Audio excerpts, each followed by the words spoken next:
I'm Mindy Mejia, and this is the story behind the stories. You're listening to the Author Stories Podcast, bringing you the story behind the stories and the storytellers. Margaret White, Terry Brooks, Sheena Kamal, Matthew Quick, JT Ellison, Walt D. Williams, Brad Ford, Corey, Dr. O, Brandon Sanderson, Robin Mom, Ernest Klein, Jim Butcher, Sherwin Harris. Visit hankgarner.com for archives of all the shows. Today's guest is Mindy Mejia. Thanks for tuning in to Author Stories. It's September. That means it's a new month full of brand new author interviews. We have got a loaded schedule for this month. I'm really excited for you to hear some of the shows that we have lined up for you with some tremendous authors telling stories about storytelling and the creative process. Find all of the archives of the show over at hankgarner.com. There are links in the right-hand sidebar where you can subscribe to the show on any platform that you listen to podcasts on. hankgarner.com, where you can listen on the site or subscribe everywhere. Today's show is brought to you by Grammarly, an intelligent writing app. Download Grammarly's browser extension and create a free Grammarly account at www.getgrammarly.com/Hank. That's www.getgrammarly.com/Hank. Grammarly is an excellent tool that will help you get your document that you're working on in shape before sending it off to your editor for that final pass. If you need that first look, Grammarly is the place to go. Also, for all of your correspondence on the web, Grammarly can help you make sure that you're saying what you intend to say. Get Grammarly.com/Hank. Also, thanks to my buddy C. Stephen Manley for sponsoring the show. His book, Master of Hounds, The Pickman Files, Book 1, is one of my favorite urban fantasy books that have come out this year. Chuck has been on the show before. He's one of the hosts of Keystroke Medium, one of my favorite group of guys, and one of my favorite podcasts out there. Master of Hounds, The Pickman Files, Book 1. Clint Mercer is about to get a crash course in magic. I love this book. I know you will too. Pick up Master of Hounds today. There's a link to it in the show notes. We'll talk more about it as the month goes on. Now on to our author interview for today. Stay tuned after the show for an audiobook clip from Richard Gleaves, the Jason Crane series. Well, thanks for joining me again for the Author Stories Podcast, where I bring you the story behind the stories and the storytellers. Today, I'm super excited to have Mindy Mejia on the show with me. She has a phenomenal new book, and it's called Leave No Trace, and this book has caused me much sleep deprivation over the last couple of weeks, and I have you to blame and to thank for that, Mindy. Welcome to the show. Oh, thank you for having me. I'm excited to have you today. Before we get into talking about you and your book, we begin each show with the same question, and that question is, what is your first memory of wanting to be a writer or storyteller? My first memory is actually when my mom gave me my first journal. I was 8 years old. We were on some car trip, don't ask me where, but it was endless, as everything is to an 8-year-old. And I was in the back seat and just falling into this journal and writing these stories, just anything I could think of. And it was so random and scattered, of course, but I just thought, well, I could fill this whole thing. I could write my own book. And that was the first moment when I thought of myself as a writer, all because of her in that journal. Which is really interesting because I think most parents are very good about giving books to kids and trying to instill that sense of reading and just a love of books early on. But it's a very specific and a very special gift to give a kid a journal and say, not only do I want you to read and absorb these stories, but I would like to see what you come up with. Exactly. Yeah. I think it's so much more typically encouraged to read to your kids and share that story time, but to actually encourage them to write and express their own mind and their own imagination is something special. Was that something that you guys talked about at home, writing and being creative, or was this just kind of an offhand gift? Do you think that? I guess what I'm asking is, do you think much thought went into it on your mother's part? I don't think she thought I was going to become an author for a career at that point. But it was, I was one of 4 kids, and it was something to keep me occupied and out of her hair. No, I think we didn't talk as much about being a writer. She read to me every night, and that was kind of our special time. And when you're one of many kids, having that special time with your mom is something memorable. And so just having that time with her, we kind of explored those worlds together. And she was reading me very kind of classic literature, Anne of Green Gables, the Little House on the Prairie books. We went through all those little worlds together, and the journal was just kind of something on the side, and she didn't talk about it as much, but it was always there for me. And whenever I filled a journal, she had a new one. So I don't know what she was thinking when she was looking at me, but there was always a new journal waiting. I love that. You talked about the stories that your mom read to you, the classics, Anne of Green Gables and things like that. When you started picking stories of your own, and I know that you love those, but when you started picking stories of your own, what were the things that really grabbed your attention and maybe resonated deeply with you? I started off, for I think a lot of mystery writers, I went to like the Nancy Drews and was reading those. But then my favorite author in middle school that I just consumed was Lois Duncan. And so I read all of her books and just loved her and just compulsively checked her books out of the library. So I think that was kind of my first real good introduction to suspense. And she's obviously more paranormal in some of her books, but I absolutely loved what she was able to do, and just so that was my first brush with suspense and thrillers. I'm trying to place Lois Duncan. What sorts of things did she publish?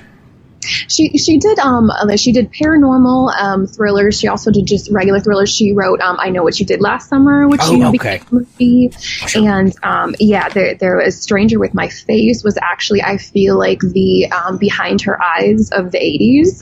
Oh yeah. I think Stranger with My Face is maybe what I'm thinking about. There was I knew there was something there, but I couldn't place my finger on it. Yeah. Yes. Yeah, and she, I think Killing Mr. Griffin was also hers as well. Oh, okay. So a lot of her books have been made into movies, some TV movies, and over the years. But she was writing mostly in like the 70s, 80s, some 90s, I think. Yeah. Those 80s library memories are coming back to me now. Yes.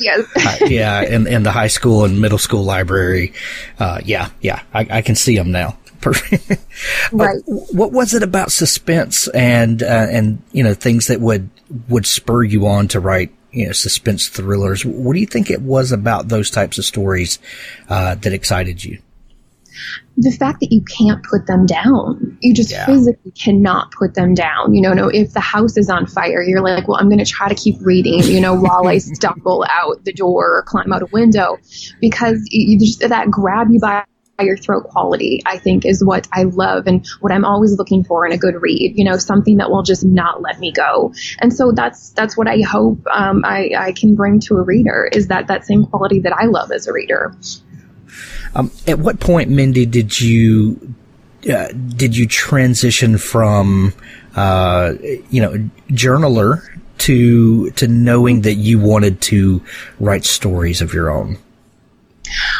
That's a good question. I took, creative writing classes in college, but I didn't major or minor in it for my first undergrad degree because I never thought I could make a career out of it. I was trying to be pragmatic and not that I chose a good major for that, but I, liberal arts, but I just didn't have that confidence to think that I could forge a path at that point. I didn't have the tools. But after in college and after I started writing and trying to taking stabs at writing novels, but I didn't have the toolkit to complete it. I didn't understand the structure, the point of view and how to really harness those things to execute an entire novel. So I had a lot of half starts, half-hearted attempts.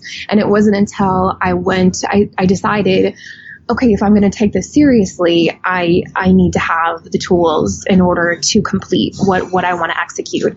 And so that's when I went to get my master's degree, my MFA in writing at Hamline University in St. Paul, Minnesota. And that was in 2006. And at that point I said, okay, look, we're going to do this. We're going to make this happen. So did you have an idea for a book, a character? Was there something that nagged at you this whole time, or was it just this idea that, the idea to have an idea? I call it sometimes that there may not be a story yet, or there may not be a character yet, but there's this idea that I'm going to do this and these things will come to me. Definitely the latter. It wasn't a certain character or a certain story that brought me into the MFA, but I've always been the kind of person, which I think most writers are, that just I live more in my head than I do in my actual life, and I'm always inside these worlds in my head, and I wanted to somehow exercise them and bring them to the page. So it wasn't an initial character or story that grabbed me at first. But when I was in the MFA program, the first novel that I actually did write and get published was inspired. I was in London for work and came across this story about a Komodo dragon that had hatched eggs via parthenogenesis at the chest. And Komodo dragons are sexual animals. They don't reproduce parthenogenically, in the wild, at least as far as we know. And I was just fascinated by this story, which is kind of an oddball, strange little story, but I couldn't get it out of my head. And so that's where my first book, The Dragon Keeper, was born. Oh, nice. The MFA programs are usually elicit one reaction from people or another, but they're usually very strong reactions. Some people think that MFA programs are the best thing that a writer could ever do, and then some people will say, all it teaches you is a lot of navel gazing and to write very heady stuff that no one ever wants to read. And I've had, from guests on the show that have gone through the MFA, their reactions have been resoundingly positive, that the MFA program did great things for their writing. What was your overall experience? And if you had it to do again, would you? I absolutely would. I would not be a published author today if I hadn't gone through the MFA program. That particular program at Hamline University, it was incredibly supportive, not competitive at all. It really brought together a community of writers, which is something that I had never had before in my life. Writing is a very, as a very isolating activity. Sure. You're by yourself in this dark room, pounding away on a keyboard. And so to have that community to kind of find your tribe is an amazing thing in itself. But I got to study under amazing writers and professors and learn the tools that I needed in order to write the books. What do you is there anything that you can put your finger on that you got from the program that was maybe an aha moment, or was it just this kind of brick by brick education into writing?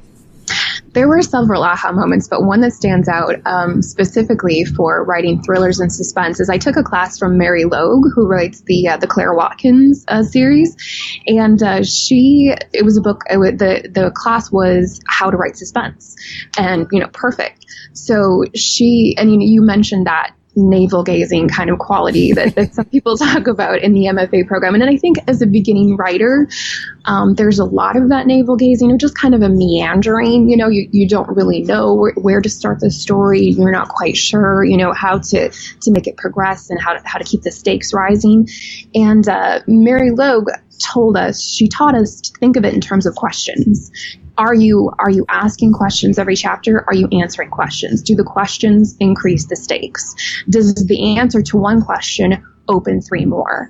And that loosely has been my structure for creating suspense in every book I've ever written because of that class.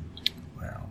So, the Dragon Keeper you mentioned, was something that you began there. Was that your first published book? That was my first published book. Yes, it was my thesis project at Hamlin, and I was so happy to place it and get it out in the world. How would you categorize that book? That book, I would call it an eco-lit thriller. Eco-lit, like environmental literature, yeah, which is kind of a niche genre, but hopefully it's gaining some ground in today's climate. So I published it through this wonderful boutique press called Ashland Creek Press out of Oregon, and they specialize in eco-lit fiction. So it was the perfect home for that book because it really looks at the human-animal relationship and what that relationship should be and the place of zoos in our society. And but it was also a thriller in its own right, just not your traditional thriller. Yeah. And then you followed that one with a second book, The Last Act of Hattie Hoffman. Excuse me, I can't read today.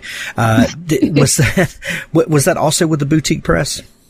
No, so actually, The Last Act of Hattie Hoffman was the UK title for Everything You Want Me to Be. Okay, well that makes sense.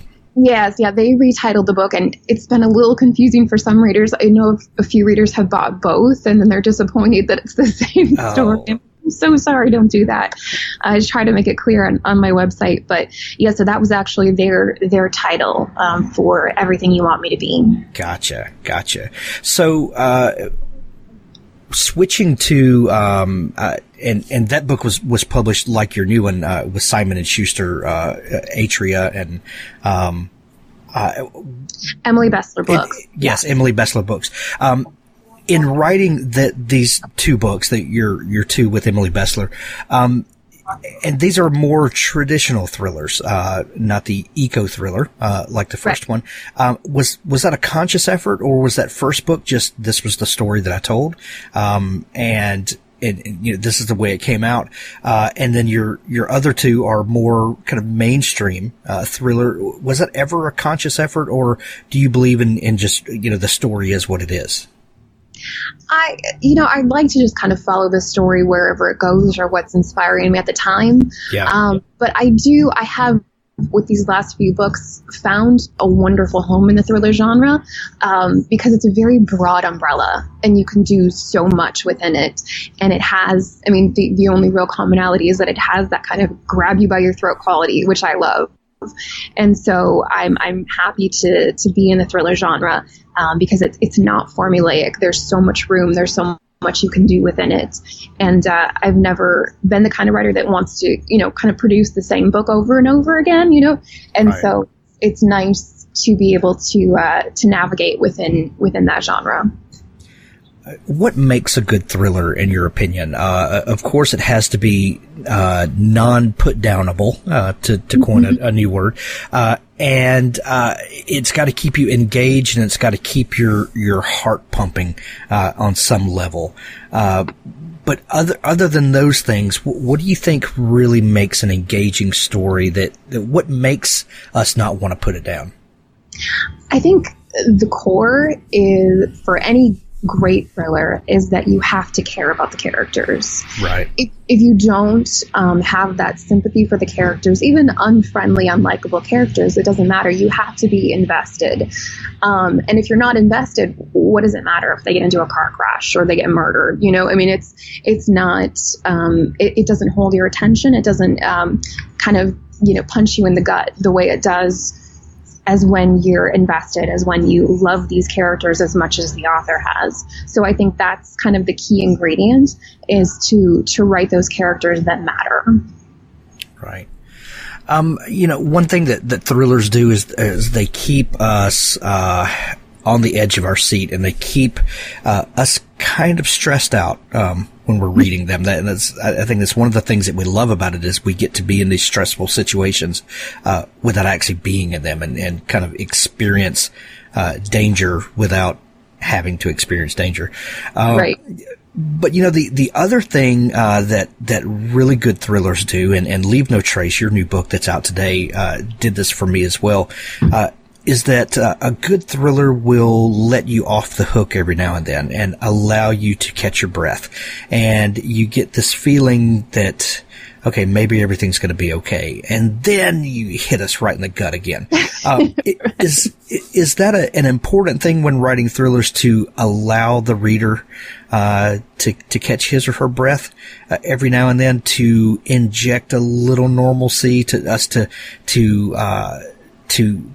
relax with the character a little bit, so that when the twist comes and when the knife comes, it's that much more potent?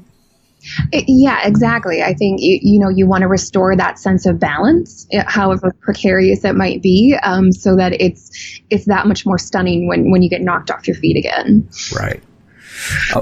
As someone who has enjoyed thrillers and suspense novels as much as you have, and for as long as you have, and I think most writers who write that sort of, and that's one of the reasons that I ask kind of what those early influences for you were, is because a lot of times we'll see that those early themes that we really enjoy and that resonate with us kind of pop up over and over again in our own writing. And that's wonderful, and I love it. And a lot of times our influences show, but it's a very different thing for your influences to show and to just keep reworking, the same themes and stuff over and over again. So I guess the question is, how do you become your own author with your own story to tell, while obviously being informed by early influences and things like that? How does an author find her own voice? Yeah, that's a great question. And I think that's something that, a lot of, going back to that discussion of the MFA program, a lot of it is about finding your own voice, moving from, imitation as a tool of learning to really getting that confidence in your own authorial point of view. And that's something that I think takes time. It takes practice. You have to write a lot in order to write into your own voice. And at least for me, I did. Maybe some other people just have that naturally. But I think with the amount of material that you read, and those influences, like you mentioned, even those very early influences, I didn't realize how influential Lois Duncan had been to me until just months ago when I read an article about her. And it was like I was remembering it all over again. It had been buried so far in my subconscious. I was like, oh my gosh, yes, that's why I love suspense. So it's all those influences that are built in. You read so much that it can be like a sea of voices, and so to find your own in that, I think, is just going to the page and every day, or if not every day, whenever you can, and just writing your way around mundane events, or into your own thoughts and feelings, and even just how you would put a turn of phrase, or you would describe the certain setting, what pops out to you, because you can have 1,000 writers looking at the same view of a lake and some trees, which I'm looking at right now, and we would all pick out something different, so it's what's resonating with you. And a lot of that, I think, does come from those early influences and the kind of upbringing and life that you've had, to know what your particular eyes are seeing and why. Your book, Everything You Want Me to Be, came out almost 2 years ago. It was January of 2017, I think, and was extremely well received. There were numerous comparisons in several different places between this book and Gillian Flynn, and a number of lists. If you're a fan of Gone Girl, Everything You Want Me to Be should be on your list. And lots of you were in very very good company very early on with this book release. What was the inspiration for that book, Everything You Want Me to Be, and how surprised were you when it came out and was so well received. Yeah, that book, it was stunning when it came out. The original inspiration for it actually, all four of my grandparents farmed their entire lives in southern Minnesota. And so the best week for me as a kid every summer was the week that I got to spend on the farm with grandma and grandpa. It was like me and one cousin, and they'd alternate us so that it wasn't all the kids at once, but we got to play around on the farm for that week, and it was just the best time. But one day when my grandma had me and one of my cousins, she was coming back out of town and going back home, and she just nodded kind of nonchalantly out the window as we were passing this empty field and said, "Oh, that's the field where those two guys wandered out in the snowstorm one winter and one of them killed the other." And she just kept driving. I mean, she had nothing else to say about it, And wow, just drop that bomb on me. Just drop that bomb and keep going, So she, and we were probably, 10 years old at that point. Very happy childhood. It didn't really even occur to me that people killed each other at that point. So the fact that murder had happened and had happened so close to her farm where I had felt nothing but safe my entire life was kind of one of those just galvanizing moments, where you remember it and can't stop thinking about it. So every time we passed that field after that, I was always looking, like, where did it happen? Can you still see the blood stains? Why did it happen? And it was always a point of intrigue for me, but she never said anything about it after that. There was never any explanation. I went digging years later when I started writing Everything You Want Me to Be and tried to find, anything else about this. And there was only a very, very tiny write-up about the sentence that this guy had gotten for stabbing this man to death. But that was, I think, the point, in later years, when I started thinking about that story more, it wasn't so much the fact that this murder had happened. It was more about my grandmother's attitude about it, how she was so matter-of-fact and stoic, and she must have been feeling so many things about it, but it was all buried underneath, which is so characteristic of rural agricultural people. They're just going to work hard and do their best and not say anything about it. And if something bad happens, you just kind of incorporate it into the fabric of life. And so that was the story that I wanted to write, really, was a murder mystery, but also a murder mystery in an agricultural community in a small town Minnesota, and how that's so much different there than it would be in a larger urban area like Minneapolis or Chicago. And so I'm sorry, you mentioned when the book came out. So this book was just something that I was writing on my lunch breaks. I actually wrote it over a period of 4 years where I had 2 kids and was just writing away at work on my lunches, and had no agent, no real idea that it would even be published. And so when I found an agent and placed the books with Emily Bessler, and then it came out to this amazing reception, it was really surreal. I mean, there's no, it's like the dream that you have that you never think will happen. Right. Well, and when you have and it was not your debut novel, but it was the novel that garnered a lot of attention. It was the breakout novel, yeah. Yeah, I think that's safe to say. So then you have to follow that book up, and now you're with a major publisher, and I don't know what your deal was, but a lot of times you sign a multi-book deal when they get excited about a book like that. Mm-hmm. So people are expecting a follow-up, and now all of a sudden this book that you got to write on your lunch breaks for 4 years, now that process gets sped up, and now. Okay, now what's next, Mindy? What great story do you have now? Yeah. So tell us about yeah. So tell us about Leave No Trace. What's the story of this book, and how has your creative process changed because of this book, and because mostly of the success of the previous book? Yeah, This particular book, Leave No Trace, the original inspiration for it actually came back in 2013. And this is another instance of getting inspired by something that I'd read in the news. In 2013, I read, I think it was on NPR, the story of the Hovan family. It was a father and son, Hovan, Tan, and Lang, who had just come out of the Vietnamese jungle after living there for 40 years. Hovan Tan, in the middle of the Vietnam War, his family was killed in the village that he lived in. He scooped up his infant son Lang and ran into the jungle, and they never came out. So for 40 years, this man and his son had been living completely isolated and apart from any human society. And as I read the story, they came out eventually because family members, extended family members had found out that they were there, and it became apparent that Tan's health was declining rapidly.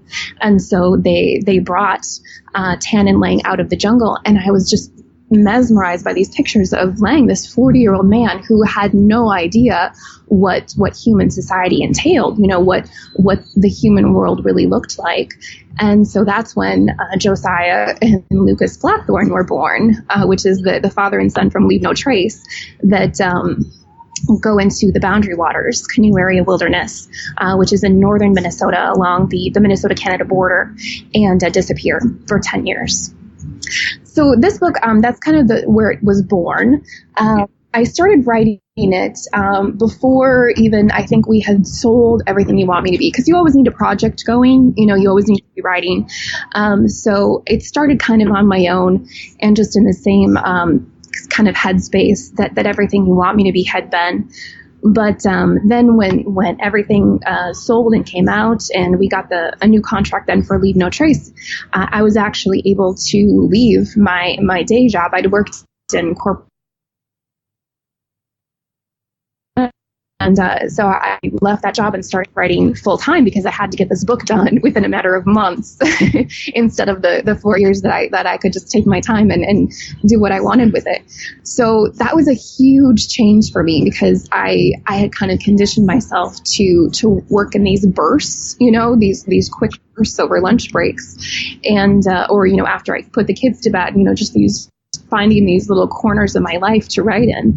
And so having this massive amount of time was, you think it's going to be this blessing, but it was kind of intimidating at first, to just like sit down and say, okay, I've got 7 hours before the kids get off the bus. And, how am I going to structure this? What scenes can I get done today? And so it was a different challenge, I think, one that I hadn't really anticipated, but we got it done and handed in, and now it's out today in the world. And yes, it is, and what a fantastic book it is. I can't rave enough about this book. We talked earlier a little bit about the writer's life and how that you do spend a lot of time in isolation, and it's a very solitary endeavor. And when you spend a lot of time alone, even though you're a creative person and you're making things, lots of things can come into your mind, and when you're not getting constant encouragement from other people, a lot of people will go through periods of self-doubt, and especially if the story is just not working, or maybe you think it's working one day and you go back and you read the previous day's work and you're like, oh man, this is trash. And there's a lot of and especially when you're just alone, you're not getting constructive criticism if something honestly is bad, something that you could actually take action with. You're just not getting anything. So how, as a writer, do you battle the self-doubt and the typical emotions that people go through, the roller coaster of it all? Is there something that you do that kind of anchors you and keeps you in forward momentum? I'm a very deadline oriented person. I really thrive on knowing, okay, this is when it has to be done. So even if it's not my best work, I know that, okay, I need to produce this much this week. I need to do this much, and I need, it has to be done on this date to hand into this person for this reader. And so, even if I'm doubting the quality of it, I'm constantly pushing myself ahead. And I think this is also a place where it's really, really invaluable to have other writing friends because it's a common feeling across the board. Your first draft is shitty. Most people's, it's not going to be the book you wanted. It's not the book in your head. That's what makes it's the difference between an amateur writer and a professional is revision. That's the only difference, is that we'll go back and we'll revise it and we'll make it that book that we want it to be, the book that we envisioned. And I actually had a point with this book, with Leave No Trace, where I sent the first 10 chapters into my editor, to Emily Bessler, and she came back and said, yeah, this isn't working. I was like, oh, good. The one person I need to impress, and it's not working for her. But I was so thankful, for that honest feedback at that point, because I hadn't gone all the way through it at that point yet. And so I was able to sit back and retool and say, okay, this wasn't working. How do we restructure the entire world so that it's going to work and be the book that we both want? And so that feedback was fantastic. It's always a challenge, when you're not producing exactly what you want, or somebody else is saying, it's not quite working. But that's the business of being a professional writer. You go back to the drawing board and say, okay, how can I take apart this scene? Is this scene even worth keeping? You have to really be ruthless with your own work. Mindy, I absolutely love this book. Leave No Trace is going to be on my end of the year reading list of best books for the year. I've already put it on that list and we've still got 3 months of the year left. But there's a lot of good books coming out. Yeah, there's a lot of good books, and it's going to be a big list this year. But I'm going to whittle it down to a reasonable list. But I really do love this book, and it's available everywhere today. As you're listening to this show, it's available everywhere. There's a link to it in the show notes, and I highly recommend that you buy the book in whatever form that you like books. It's out hardback, Kindle. Is it out in audio today as well? I'm not sure of the exact date, but I know it will be in audio. Gotcha. Excellent. So however you like to read your books, it's available everywhere. Mindy, if people are just learning about you and maybe want to get into your back catalog and follow along with what's coming up next from you, where can people find you online and maybe connect with you and get plugged into all you do?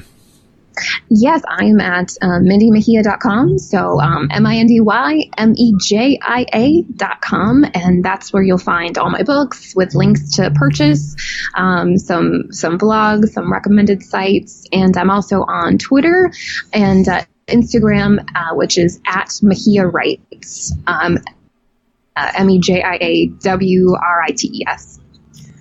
Excellent.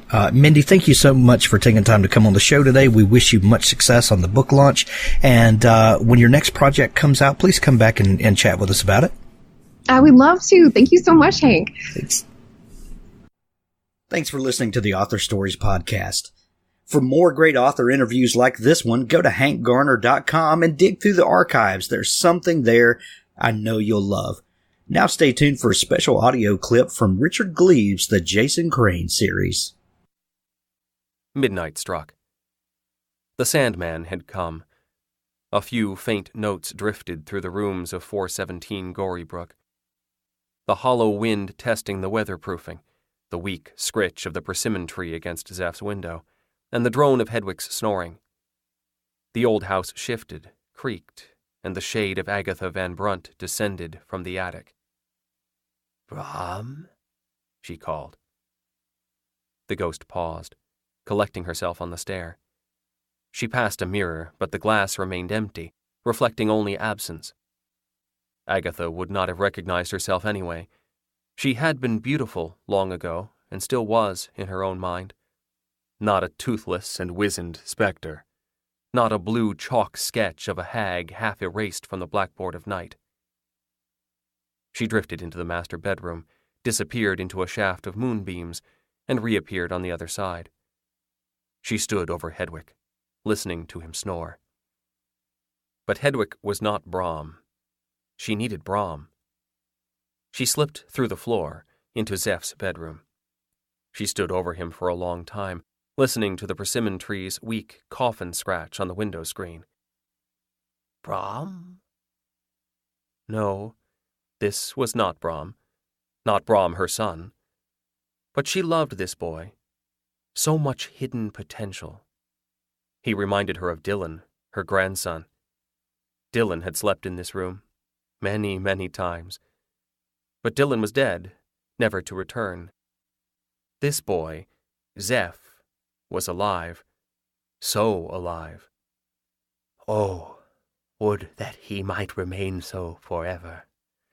Look at him. Who would consign such a handsome lad to the rot of death?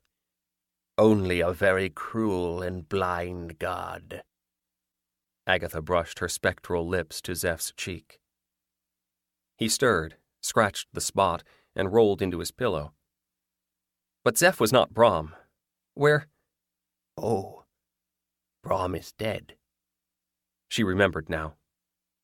Brom is dead, and so are Hermanus, my husband, and Hans, my brother, and old Baltus Van Tassel, and Katrina, all dead. Only old Agatha remains, after a fashion, to trouble the world. Her sense of herself sharpened and returned to her. She searched the rooms for the Crane boy. She sensed him. Yes, here was the boy, sleeping fitfully, holding his animal. She extended a hand as if to reach into Jason's chest and take his heart in her talons. The dog woke, sensing Agatha's presence, and growled. Growl till your voice cracks, cur. I could kill this child myself. I could possess the man or the boy. I could take the butcher knife from the drawer. I could stride through the night in strong male form and dissect this child at my whim. Something struck her. Something blasted her up and away from the boy. She collected her energies again and tried to re-enter, but could not pass through the walls. When she found her voice, it came as hollow and cold as wind through a tomb. Who is here? Agatha whispered, and her tone might have withered grass. Show yourself. She waited with growing confusion and anxiety. She threw herself forward and battered the door like a tempest. Who is here? She cried. But no one answered.